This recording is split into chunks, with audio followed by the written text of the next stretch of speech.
మన ముకుంద జ్యువెలర్స్ కొత్త బ్రాండ్ పూర్వి అందమైన 18 గ్రామ్స్ బంగారు ఆభరణాలు దుబాటు ధరల్లో వివరాలకు సంప్రదించండి. నమస్తే రమగారు. నమస్తే జయ. రమగారు, మనకు కార్తీక మాసంలో వచ్చే పౌర్ణమికి చాలా విశేషం ఉంటుంది కదండి. అట్లా మరి ఈ మాసంలో వచ్చే అమావాస్యకి కూడా అంతేనా? ఈ రోజు ఏం చేయాలి అసలు? అమావాస్య నాడు ప్రత్యేకంగా చేసేది ఏమీ లేదు. అమావాస్య నాటికి 30 రోజులు పూర్తవుతాయి. కార్తీక 30 రోజులు పూర్తవుతాయి. అయితే ఈ అమావాస్య వెళ్తూ ఉండగానే పాడ్యం వస్తుంది కదా. అవును. దాన్ని పోలి పాడ్యం అంటారు. అమావాస్య నాటి సాయంకాలం నుంచో లేదా అమావాస్య వెళ్తూ ఉండగానో పాడ్యం నాడు కుదరని వాళ్ళు అమావాస్య నాడు ఆఖరి దీపాలు పెట్టుకుంటారు. ఇది ఏమిటంటే నీటిలో దీపాలని వదిలిపెట్టే కార్యక్రమం చేస్తారు ఎక్కువగా. పోలిపాడ్యమికి ఒక ప్రత్యేకమైన కథనం కూడా ఉంటుంది. కార్తీక పురాణంలోనూ చెప్పబడుతుంది. పోలి స్వర్గారోహణ. ఈ పోలి అంటే ఏమిటో తమాషాగా ఉంది. పోలమ్మ అమ్మాయి పేరు. పోలాలు పెట్టుకుంటారు. పోలేరమ్మ మీద నుంచి పెడతారు కదా. ఆ ఇంట్లో ఆఖరణ పుట్టిన పిల్లలు, లేక పుట్టిన ఆడపిల్లలు, చచ్చి బతికిన పిల్లలు, వాళ్ళకి పోలి పేర్లు పెడతారు. పోలి అని పిలుస్తారు. ఎంతమంది కనపడతారో ఆ పోలాలు, పోలమ్మ ఇలా.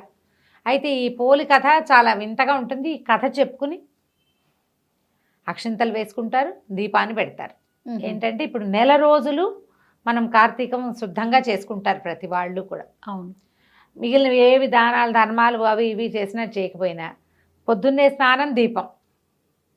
ఊర్లలో ఉండే వాళ్ళు ఏం చేస్తారు? చెరువుకి వెళ్ళి స్నానం చేసేయటం, చెరువు కట్టుకుని దీపం పెట్టేసుకోవటం. వెళ్ళేటప్పుడే పట్టుకెళ్ళిపోతారు వస్తువులు, నూనె, దీపం, ప్రమిదలు, ఒత్తులు పట్టుకెళ్ళిపోతారు. దేవాలయాలు ఏవైనా చెరువు గట్టునే ఉంటే స్నానం చేసేయటం, ఆ తడి బట్టలు పిడిచేసుకుని సూర్యుడికి అర్ఘ్యం ఇచ్చేసుకుని దండం పెట్టేది. అర్ఘ్యాలు ఇంకా సూర్యోదయం కాదు, ఓ దండం పెడతారు రాని సూర్యుడికి, దీపం పెట్టేసుకుంటారు ఆడవాళ్ళు. మగవాళ్ళు అయితే సంధ్యావందనాది కార్యక్రమాలు చెరువు గట్టునో నదీ తీరానో అలాగే చేసుకునేవాళ్ళు. బావి దగ్గర స్నానం చేసి వచ్చే దారిలో ఉన్న దేవాలయంలో దీపం పెట్టి వచ్చేసే పద్ధతి కూడా కనపడుతుంది. ఈ ఊళ్ళల్లో చిన్న చిన్న పల్లెల్లో దేవాలయాలు అవి లేని వాళ్ళు ఏం చేసేవాళ్ళు? సమీపంలో ఉన్న నదీ తీరాలకు వెళ్ళిపోయేవాళ్ళు.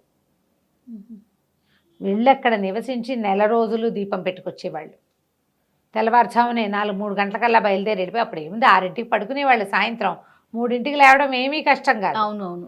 ఈ వెళ్ళిపోయి 3 గంటలకల్లా వెళ్ళటము, స్నానం చేయటము, దీపారాధన చేసుకోవటం, తెల్లవారేసరికల్లా మళ్ళీ ఊళ్ళోకి వచ్చేసేయటం. దూరంగా ఉన్న నదీ తీరాలకు కూడా ఇలాగే వెళ్ళేవాళ్ళు.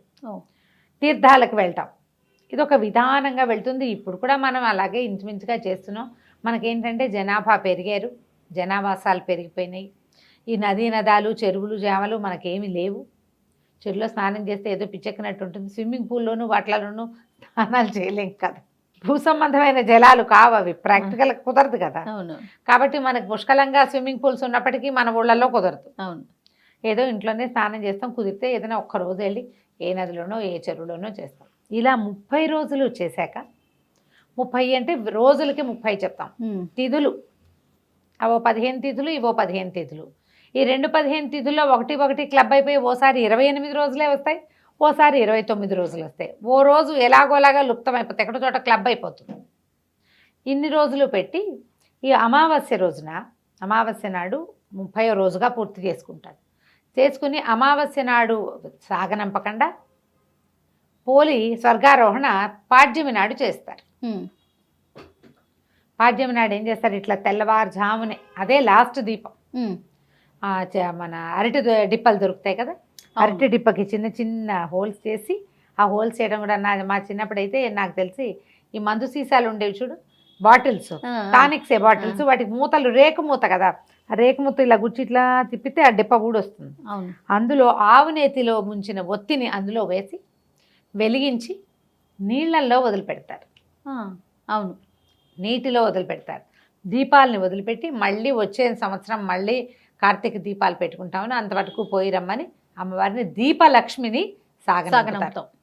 పెద్ద పూజా విధానంగా ఏం చెయ్యరు. ఇంట్లో దీపం పెట్టుకోవటం, ఇది పసుపు బొట్టు పెట్టి అరటి డిప్పలకి దొప్పల్లో దీపాలు పెడతారు. ఈ గంగలోనూ అక్కడ కనపడుతూ ఉంటాయి మనకి నదీ తీరాల్లో, గోదావరి నదీ తీరాల దీపాలు వెళ్తూ కనిపిస్తాయి. అరటి డిప్పల్లో చేస్తారు. ఇంత తట్టు మన రైతు బజార్ల నిండా అరటి డిప్పలు దొరుకుతున్నాయి ఇప్పుడు. మనకి ఇక్కడ నీళ్లు లేవుగా, ఏం చేస్తాం? అందుకని మనం ఒక టబ్లో వదిలిపెడతాం. దాని నియమం ఏమిటి? అమావాస్యతో నాడు తెల్లవారుజామున దీపాలు కనిపించడం, వెలుగు. ఈ దీపాల వెలుగులో మన పితరులు ప్రయాణం చేస్తారు. ఇలాంటి దీపం మనం ముందు పెట్టాం. అది ఎప్పుడు నరక చతుర్దశి రోజున, అవును. సరిగ్గా నెల క్రితం కదా. అవును, దీపావళి అవును. అమావాస్యకి పెట్టామా? అవును. దీపావళి అమావాస్య తర్వాత అక్కడి నుంచి నెల రోజులు చేసాం చూడు, అలాంటివే యమదీపాలు ఇవి. ఇప్పుడు మన కార్తీకంలో 2 విశేషమైనవి చెప్తారు. జ్వాలా తోరణం ఒకటి చాలా అద్భుతమైందని చెప్తారు. తర్వాత ఇది ఈ వెళ్ళే దాన్ని చూసి దండం పెట్టుకోవటం. మనమే చేయలేకపోయాం, ఎవరో వేస్తారు, దండం పెట్టుకోండి, అది కూడా ఫలితాన్ని ఇస్తుంది. ఈ పోలిని పంపించటము, ఆ పోలిని పంపటం కాదు, జ్యోతిని పంపటం. ఈ పోలమ్మ కథ విశేషంగా చెప్తారనమాట. కథ బాగుంటుంది.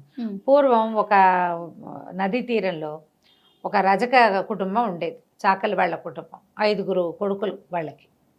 అయితే వాళ్ళిద్దరు భార్యాభర్త బాగానే ఉండేవాళ్ళు. ఈ 5 పిల్లలకి పెళ్ళిళ్ళు చేశారు. ఆఖరి కోడలు పోలి.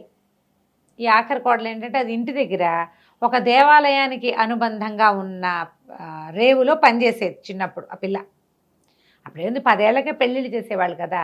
ఆ దేవాలయంలో వచ్చే కృష్ణారామ అన్నిటికీ స్పందించి పూజా పునస్కారం, దానికి దీపం పెట్టుకోవటం, వేళకి మరి ఉపవాసాలు ఉండటం, గుళ్ళో దర్శనానికి వెళ్ళటము, గుడి ప్రసాద స్వీకారం మాత్రమే చేసి ఉపవాసం చేయటము, ఇలాంటి నియమాలు ఉండేవి. మంచి భక్తి కలిగిన పిల్ల.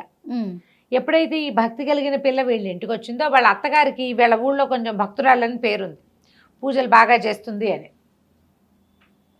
మంచి పేరుంది, గంగమ్మో ఏదో దాని పేరు.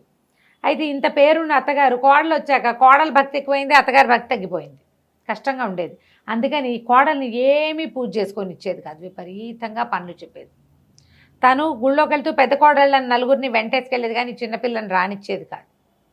ఇంట్లో దానికి ఏదైనా కృష్ణారామ అనుకోవడానికి వీలు లేకుండా ఏది చేయనిచ్చేదే కాదు.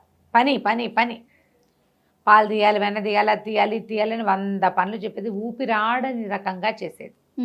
ఇవి ఎట్లా అంటే సంధ్య దీపం ఇట్లా ప్రదోష వేళ దీపం పెట్టాలి కార్తీకంలో, సూర్యోదయానికి ముందు చేయాలి. సూర్యోదయానికి ముందు ఇంట్లోంచి బయటకు వెళ్ళనిచ్చేది కాదు స్నానానికి.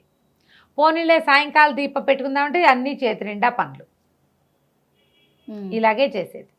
అయితే ఇలా కొంతకాలం గడిచింది. పిల్ల కొంచెం బాధగా ఉండేది, కానీ అయినా కూడా అది ఏం చేసేది, వాళ్ళ వాకిళ్లలో ఈ పత్తి చెట్లు ఉండేవి. కాయ కోస్తే అత్తగారికి తెలిసిపోతుంది. ఆ కాయ ఇట్లా విచ్చుతుంది కదా, టుప్పమని పగులుతుంది. అది పగిలితే పత్తి ఇట్లా తెల్లగా ముద్దలాగా వస్తుంది.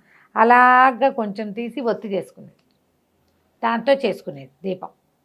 లేకపోతే అరటి నార తీసి అరటి చెట్ల దవ్వలాగితే నార వస్తుంది. పువ్వులు కడతారు మద్రాసు అయితే, నీకు తెలిసి ఉంటుంది కదా. ఆ నారని సన్నగా పేని అది ఒత్తులుగా వాడుకునేది. ఏం చేసేది, మజ్జిగ చేసి చల్లకవ్వానికి జిడ్డు వెన్న అంటుకుని ఉంటుంది కదా, అలాగా లాగితే గోళ్లలోంచి ఇంత కొంచెం కొంచెం వెన్న వస్తుంది. ఆ వెన్న ఈ ఒత్తికి అంటించి ఆ జ్యోతి వెలిగించి దేవుడికి చూపించేది. ఏదో ఒక రూపంలో రోజు దీపం పెట్టుకునేది. ఇలా ఒక నెల గడిచింది. సరిగ్గా అమావాస్య నాడు ఏం చేసిందట అత్తగారు, మరి అమావాస్య నాడు ఆఖరి రోజు కదా, కోడళ్ళందరినీ తీసుకుని వెళ్ళిందంటే దీనికి ఒక 100 పనులు చెప్పింది. వచ్చేసరికల్లా ఇల్లంతా మెత్తేసి చేసేసి పెట్టేసేయాలని చెప్పి పెట్టేసరికల్లా ఈ అమ్మాయి ఏం చేసింది, ఆ పూట అస్సలు సాగల పాపం. ఈ పత్తికాయ ఒకటి కనపడితే ఆ పత్తితోటి ఇచ్చేసి ఆ ఒత్తి పెట్టుకుని దీపం వెలిగించి దండం పెట్టుకుందట అమావాస్య నాటి తెల్లవారుచావున. అమావాస్య వెళ్ళిపోయి పాడ్యం వచ్చేస్తుంది, అమావాస్య వెళ్ళిపోతుంది. ఈ దీపం పెట్టేసరికల్లా ఏమైంది, అప్పుడు దండం పెట్టుకుంది. ఏంటంటే, నేను ఈ నెల రోజులు ఎలాగోలాగా పెట్టాను, ఈ ఆఖరి జ్యోతిని నీళ్ళల్లో వదిలే అవకాశం లేకుండా అయిపోయింది నాకు. అమావాస్య నాడు వదిలిపెడతారని పోయారు వాళ్ళంతా, నీళ్ళల్లో వదిలేందుకు నాకు అవకాశం లేకపోయింది. అందుకని బాణలో వదిలిపెడతానని నీళ్ల బాణలో ఆ దీపాన్ని పెట్టిందట. అయితే సరిగ్గా ఏమైంది, అప్పుడు కార్తీక దామోదరుడు ఆయన పైనుంచి చూస్తున్నాడు నిలబడి. చూసి అబ్బో ఎన్నో దీపాలున్నాయి, మొత్తం దేశం కింద భూమి నిండా దీపాలు, జ్వాలా తోరణాలు కనపడుతున్నాయి, దీపాలన్నీ నడుస్తున్న దీపాలన్నిటినీ చూస్తున్నాడు. చూస్తుంటే ఒక చోట ఇట్లా గుండ్రంగా తిరుగుతోందట దీపం, బాణలో ఉంది కదా. ఆయన ఈ దీపం ఏమిటని ఆసక్తిగా చూస్తే ఈ అమిత భక్తి కలిగిన ఈ చాకలి వాళ్ళ చిన్నపిల్ల, ఒక 18 ఏళ్ల పిల్ల కనపడింది. ఆయనకి ఈ పిల్ల నచ్చి తన పార్షదులను పిలిచి సశరీరంగా ఈ అమ్మాయిని తీసుకురమ్మన్నాడు. ఈ లోపల ఏమైంది, తెల్లారిపోయింది. పాడ్యం తెల్లారితే ఇంకేముంది, వచ్చేస్తారు కదా వీళ్ళు. అత్తగారు తోడుకోడళ్ళు అందరూ బయలుదేరారు ఇంటికి. వస్తుంటే పైనుంచి ఒక విమానం దిగుతూ కనపడిందట, రెక్కలున్నది. చూశారు, అమ్మో ఇంకేముంది, వాళ్ళ అత్తగారు బోళ్ళంత భక్తురాలు గంగమ్మ ఇన్ని రోజులు కోడళ్ళని వెంటేసుకుని 4 రోజులు దీపం పెట్టింది, 4 రోజులు కార్తీక స్నానం చేసింది, దానికోసమే వస్తుందంటే వీళ్ళ పక్క నుంచి ఆ విమానం ఎగురుకుంటూ పోయి పోలి వాళ్ళ ఇంటి దగ్గర ఆగింది. దిగి వచ్చినటువంటి విష్ణు పార్షదులు అమ్మాయిని రామ్మ నీకు విష్ణు సాయుధ్యం లభించిందని దాన్ని ఎక్కించుకున్నారు. ఎక్కించుకుంటే ఏమైంది, అది పైకి లేచేసరికల్లా అత్తగారు కోడళ్ళు అందరూ పరిగెత్తుకొచ్చారు.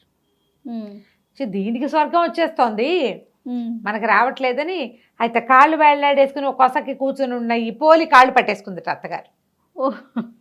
ఆ అమ్మాయికి దేవుడు ఏవో కథలు తెలుసు కానీ ఈ స్వర్గాలు ఆరోహణలు తర్వాత విమానాలు వాటిలో కూర్చోటాలు దానికి ఏం తెలుసు.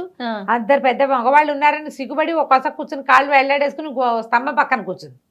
ఆ వేళ్లాడేసుకున్న కాళ్ళని పట్టేసుకుంది అత్తగారు. అత్తగారి కోడళ్ళు పెద్ద కోడలు కాళ్ళని చిన్న కోడలు అలా వరుసగా ఒకళ్ళ కోళ్ళు అక్కడ పుచ్చుకుని మొత్తం ఐదుగురు కోడళ్ళు వీటి అత్తగారు వేళ్లాడుతూ ఉన్నారు పైన. విమానం వెళ్ళిపోతుంది. ఇంతలో ఈ విష్ణు పార్షదుల లోపల కూర్చున్న వాళ్ళు చూశారు, ఎవరో వచ్చేస్తున్నారు, వీళ్ళంతా సశరీరంగా తమతో పాటు స్వర్గారోహణ చేస్తున్నారని. ఆయన యువతలకు వచ్చి ఆ అత్తగారిని చూసి, కోడల్ని దీపం కూడా పెట్టుకొని ఇవ్వలేదు, నీకెందుకు స్వర్గం లభిస్తుంది, నువ్వు ఏ అవకాశం ఇవ్వకపోయినా మానకుండా కార్తీక దీపం పెట్టింది కాబట్టి ఈ అమ్మాయికే స్వర్గం, నీకు స్వర్గారోహణ లేదని చెప్పేసి ఆడు చేతులు తెగొట్టేశాడు, కత్తిపెట్టి కొట్టేశాడు.